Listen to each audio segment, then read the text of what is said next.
Brain eating amoeba क्या होता है जानते हैं आज की वीडियो में। तो सबसे पहले जानते हैं अमीबा क्या है। Amoeba are प्रोटोजोआन्स। प्रोटोजोआन का मतलब क्या होता है? प्रोटो मीन्स प्रिमिटिव, जून मीन्स एनिमल, मतलब ये बहुत साल आगे से क्या कर रहे हैं, एग्जिस्ट करते हैं इस पर्टिकुलर प्लैनेट में, राइट।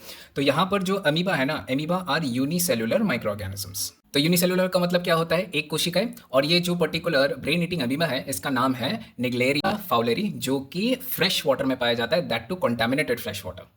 अब एज्यूम करते हैं कि एक पर्टिकुलर पर्सन है जो कि कंटामिनेटेड फ्रेश वाटर में क्या कर रहा है, नहा रहा है। तो उसके साथ तीन चीज़ें हो सकती है। पहली बात यह है कि उसने पानी को निगल लिया, तो निगलने के साथ क्या हुआ, वो जो पर्टिकुलर एमीबा था, जो ब्रेन ईटिंग एमीबा था, उसके स्टमक में चला गया और HCl ने उसको मार डाला, ठीक। सेकंड कंडीशन क्या हो सकता है, उसके नेजल के थ्रू क्या क्या पानी गया, और उस पानी में क्या था, ये पर्टिकुलर अमीबा था, और वो क्या क्या नेजल कैविटी में जो म्यूकस लेयर होता है, म्यूकोसा लेयर होता है, उसमें वो ट्रैप हो गया और उधर ही वो खत्म हो गया।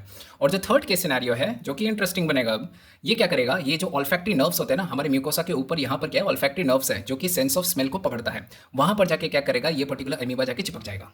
अब अज्यूम करते हैं कि थर्ड केस सिनेरियो हुआ जहां पर अमीबा क्या क्या ऑल्फैक्टरी नर्व के साथ जाके बाइंड कर गया। एक बहुत अनफॉर्चुनेट इवेंट होता है यहाँ पर, जो कि ये है कि अमीबा को ना ये जो न्यूरोट्रांसमीटर जो आएंगे ना नर्व के थ्रू, ये एसिटाइल कोलिन जो है, ये इस पर्टिकुलर अमीबा को बहुत पसंद है।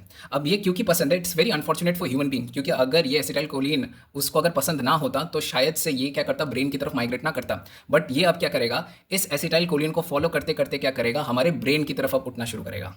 अब ये क्या करेगा ना, जो अमीबा है ना, वो ऑल्फैक्टरी नर्व से क्या करेगा, ऑल्फैक्टरी बल्ब में जाएगा। ऑल्फैक्टरी बल्ब क्या है, यहाँ पर जो सेंस ऑफ सिग्नल जो ऑल्फैक्टरी नर्व लेकर आया ना, वो यहाँ पर रिले होता है। रिले होके क्या होता है, हमारे ब्रेन में जाता है, तभी हमको परसेप्शन ऑफ स्मेल मिलती है, राइट।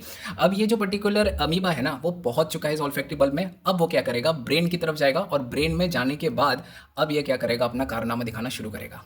जो एक पर्टिकुलर ह्यूमन बींग है ना, वो कोई साइन एंड सिम्टम्स दिखाएगा ही नहीं इस पर्टिकुलर प्रोसेस में। कहाँ से कहाँ तक, ऑल्फैक्टरी नर्व से लेकर ट्रैवल करने से लेकर ब्रेन तक आने में, इस पर्टिकुलर पूरे प्रोसेस में कोई साइन एंड सिम्टम्स नहीं दिखाएगा।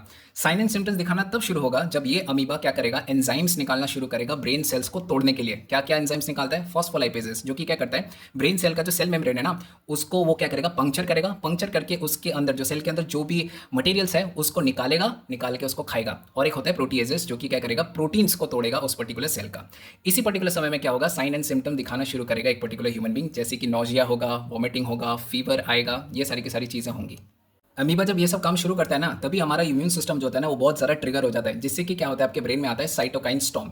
यही साइटोकाइन स्टॉर्म क्या होता है, बहुत हार्मफुल होता है एक पर्टिकुलर ह्यूमन बींग के लिए, क्योंकि ये क्या करता है, जो मेनिंजेस होते हैं, ब्रेन के जो शॉक एब्जॉर्बर्स होते हैं, वो क्या होते हैं, इस पर्टिकुलर इम्यून रिस्पॉन्स के कारण फूलने लगते हैं, जिसको हम बोलते हैं मेनिंजियोएन्सेफेलाइटिस। और इसी की वजह से क्या होता है, एक पर्टिकुलर पर्सन की डेथ हो जाती है, क्योंकि बहुत ज़्यादा प्रेशर बिल्टअप हो जाता है ब्रेन पे, जिससे कि हैमरेज हो जाता है।